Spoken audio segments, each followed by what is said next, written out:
questions tonight about who's calling the shots at Detroit City Hall when it comes to union contracts. Emergency Manager Kevin Orr can impose any terms he likes, including pay for employees. But Mayor Dave Bing is going to court to keep a pay cut in place for Detroit police. 7 Action News reporter Jim Kirchner tells us what he found out today. Detroit cops had their pay cut 10%. An arbitration award gives half of that back. Now Mayor Bing's labor relations want to stop that from happening. This is yet another example of the failed leadership of the city of Detroit saying that the safety of our public isn't worth it.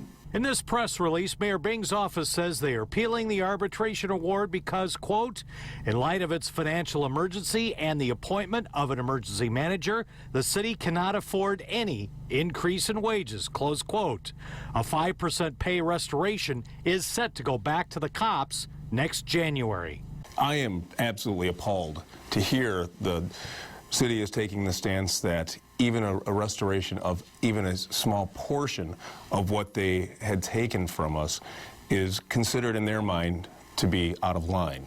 A spokesman for Emergency Manager Kevin Orr confirms to 7 Action News Orr can impose any union contract terms, including pay, with the stroke of a pen, but has chosen not to do that at this time.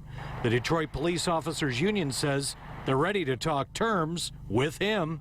When we're getting things like this from the city and their management team, I am definitely encouraged that the emergency manager will have a different opinion. The emergency manager and the Detroit Police Officers Union plan to meet face-to-face for the first time within the next week. At City Hall, Jim Kirchner, 7 Action News.